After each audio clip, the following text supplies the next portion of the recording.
très intéressant. Franck Edine, tu as envie de réagir à ce que, d'ailleurs, à l'instant, Franck est en train de nous convier? Allô, pas spécialement, mais vu que je vous ai assez écouté tous les deux, euh, c'est parce que c'est bizarre parce que j'avais quelque chose à dire par rapport à ce que Angéline a dit, puis à un moment on est passé à Franck, donc du coup j'avais d'autres choses à dire, mais on va rester sur Franck alors, parce que du coup j'ai perdu le fil de ce que j'aurais pu dire par rapport à par rapport à ton intervention. Euh, Franck, il met en exergue l'idée que la colère, que les émotions, on pourrait dire négatives ou, ou les émotions ou les tribulations internes ou émotionnelles qu'un individu pourrait avoir seraient des marqueurs de folie et, euh, et aussi seraient l'expression de limites quant à cette fameuse appréciation du réel ou de l'environnement réel dont on parle souvent. Euh, je suis d'accord, je suis d'accord avec cette, je suis d'accord avec cette compréhension ou ce raisonnement. Par contre, je veux dire que c'est bien que j'ai l'occasion de parler de ça aujourd'hui. C'est bien que j'ai l'occasion de parler de ça aujourd'hui. Euh, Parce que c'est une idée en fait qui qui m'est cher depuis un bon moment, c'est ce concept de processus. C'est ce concept de processus. Tout à l'heure, j'avais une conversation avec l'ancien, Luc, pour certains, et il me parlait du projet il est en train de mettre en place au Cameroun. Et à un moment, il a dit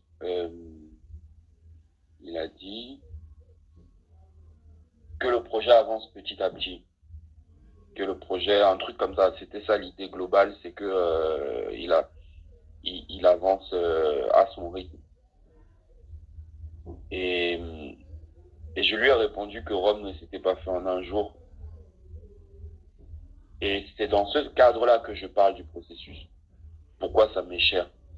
Parce qu'en réalité, je ne vois pas qui d'entre nous n'a pas connu ces états de folie.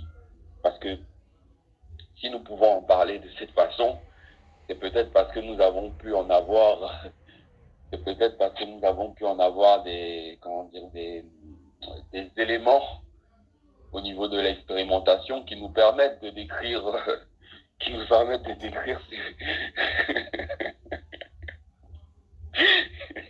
qui nous permettent de décrire ces manifestations, on va dire. Et moi, je connais cet état qu'on peut appeler la folie. J'ai bien connu ça même. Et, et d'ailleurs, c'est pour ça que euh, chaque fois qu'on en parle, en fait, j'essaie souvent de revenir parce que c'est pour ça que j'ai parlé aussi de processus parce que en ce moment, j'ai même pensé hier à faire une toile dessus quand le moment viendra. Euh, mais j'ai même pensé à faire une toile sur cette appréciation-là que j'ai par rapport à un parcours de vie, globalement. C'était lié au fait que, en ce moment, j'ai l'impression, hier, je me faisais la réflexion, j'ai parfois l'impression d'être mon patient. C'est-à-dire que j'ai parfois l'impression que je suis que moi, enfin, l'idée que j'ai pu avoir de moi à un moment, j'ai parfois l'impression que si ce n'est ma plus grande ressource en termes d'apprentissage. C'est ça qui est paradoxal. C'est-à-dire que euh, euh, c'est comme si c'est comme si le fait de pouvoir comprendre l'essence de ce que j'ai été me permettait comme de rentrer dans En fait, à cette dimension-là, pour moi, il n'y a pas de temps. Il n'y a pas de temps. En fait, il n'y a pas de temps. Il n'y a que des éléments, il n'y a que des concepts. En fait, là, on entre dans la pure dimension du concept et pour moi, c'est intemporel parce que je peux, comme si je visitais celui que j'avais été. Peut-être que j'espère que je ne vais pas trop loin pour certains, mais c'est comme si parfois je visitais celui que j'avais été et la capacité de ou l'appréciation ou la meilleure définition que je peux avoir maintenant de ce que j'appellerais mon essence me permet d'approcher les éléments qui créaient soit les pensées, soit les comportements ou qui pouvaient susciter ces pensées, ces comportements ou les réactions même. Donc du coup, je suis comme dans une exploration, mais intemporelle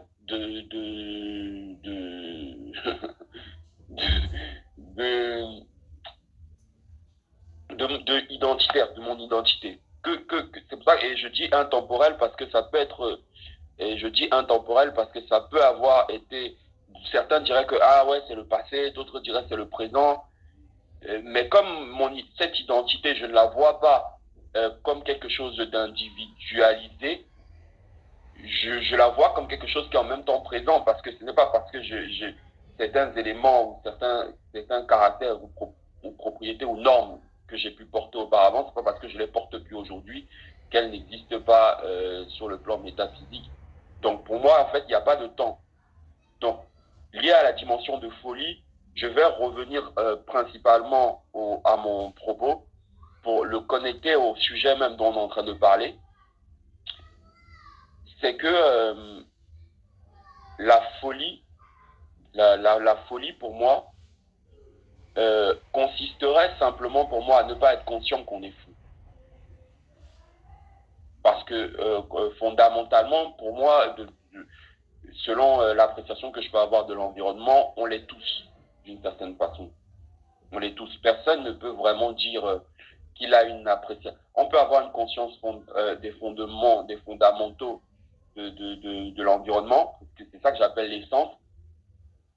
Mais au niveau de l'approche quotidienne, on va souvent même se rendre compte qu'on est habité, parce que pour moi, c'est comme ça que j'appelle ça. On est habité par des éléments dont nous n'avons pas forcément conscience. Et c'est là que je parle de subconscient parfois. C'est pour moi ça le subconscient. C'est-à-dire que on a une conscience, on va dire, fondamentale de l'environnement qui nous permet de déceler ces éléments qui nous habitent. Mais ces éléments ne sont pas forcément conscients tout d'un coup. C'est-à-dire que c'est pas parce qu'on comprend à peu près comment un environnement fonctionne que ça veut dire qu'on comprend vraiment tous les éléments qui ont été assimilés par ce qu'on va appeler notre être au cours de notre expérience au sein de cet environnement. Je m'arrêterai là. Mais je sais, je n'avais pas prévu d'exprimer ça, mais je ne sais pas pourquoi ça m'est venu d'exprimer ça de cette façon.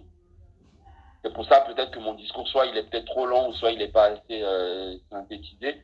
Mais j'espère au moins que ceux qui le peuvent ou ceux qui le pourront en tireront quelque chose de constructif pour nous dans l'ensemble.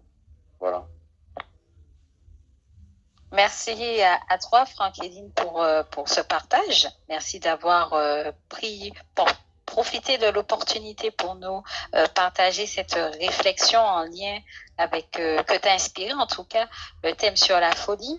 C'est vrai que je vois parmi nos auditeurs, je vois que Luc a pu nous rejoindre. C'est vrai que tu l'as cité, notamment comme tu as cité vos échanges plus tôt en journée comme inspirants, notamment cette notion de processus avec cette phrase de le projet avance petit à petit. J'aurais bien aimé avoir sa réaction par rapport à cette citation, par rapport à son approche, ce que cela inspire, quel élément éventuellement il pourrait apporter dessus. Donc, je ne sais pas si là où il peut prendre la parole. En tout cas, il est vivement conseillé qu'il puisse la prendre pour pouvoir participer à ces éléments de réflexion. En tout cas, pour ma part, en ce qui concerne cette notion de processus, oui, je trouve qu'elle est ancrée dans le thème dont nous parlons, puisque si au lieu d'utiliser le terme folie, on utilise l'expression être en dehors de la réalité, être en dehors du réel. Donc, être en dehors du réel, déjà dans être, on parle d'une nature, d'un état ou d'une nature. Voilà, parce que on peut le voir en général dans la conception sociale de ce qu'on appelle folie. On voit ça plutôt, on attribue ça à un état dit passager. Donc un état ponctuel, plus ou moins long, qui va s'exprimer à un moment donné.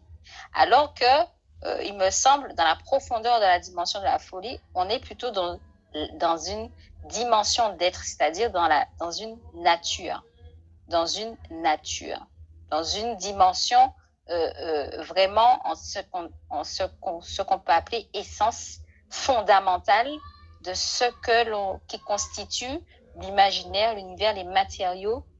On dit souvent le domaine de définition de ce que l'on appelle soi. Et dans cette perception, donc être en dehors de la réalité, donc percevoir, voir, se comprendre, observer, interagir au quotidien par ce postulat d'être en dehors de la réalité, je pense permet une meilleure approche, une meilleure perception de même cette notion de processus. Puisque un processus, par définition, s'intègre dans la notion de cause à effet. On est dans la notion de cause à effet. C'est-à-dire qu'il y a un début de processus et il y a l'observation de la matérialisation, de l'évolution de ce processus qui peut éventuellement avoir même ce qu'on appelle la finalité du processus. Maintenant, parler de processus, donc ça ramène dans cette réalité de ces lois, notamment la loi de cause à effet, donc qui permet d'identifier la cause, c'est-à-dire le moment, le début du processus.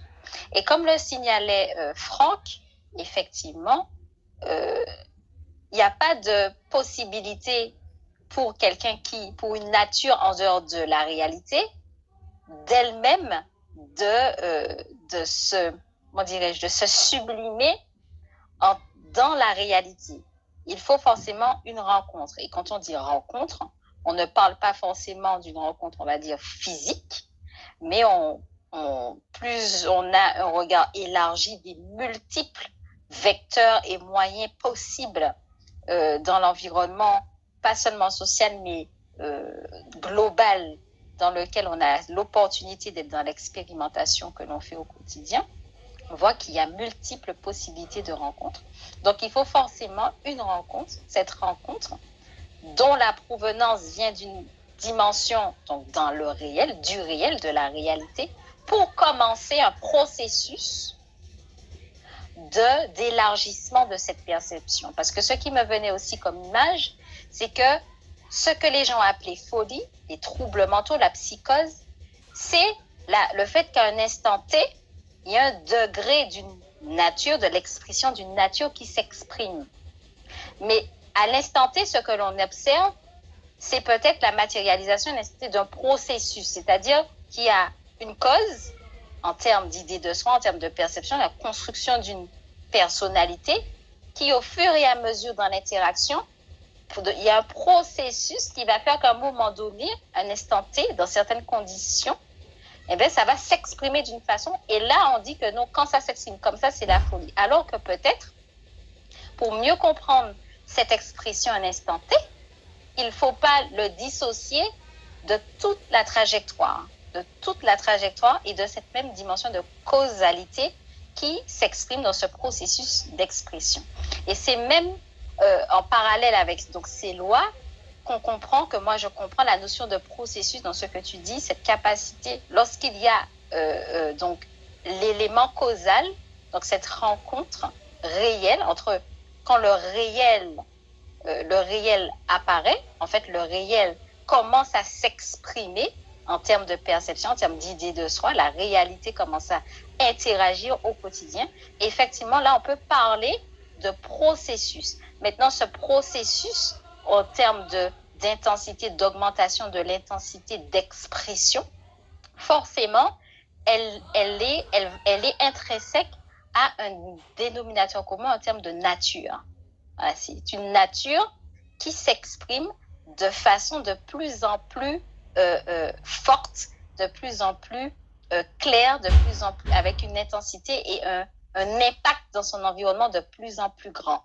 Et c'est vrai que souvent, il y a l'utilisation du terme processus, mais en dehors de cette réalité, c'est-à-dire que il y a parfois l'utilisation du processus en demeurant dans les mêmes causes qui finalement emmènent dans un processus, dans le processus d'expression même de ce qu'on peut appeler, entre guillemets, folie, donc être en dehors de la réalité. Donc, étant dans les mêmes causes, il n'est pas possible de pouvoir ensuite expérimenter quelques processus de l'expression de la réalité. Donc, je ne sais pas si c'est un petit peu clair ce que je veux dire. En tout cas, c'est ce que m'a inspiré ta prise de parole. Je trouvais ça très, très, très intéressant entre la notion de processus et finalement ce que les uns les autres ont appelé notamment folie, le dissociant d'une finalement de la nature, de l'essence de la cause.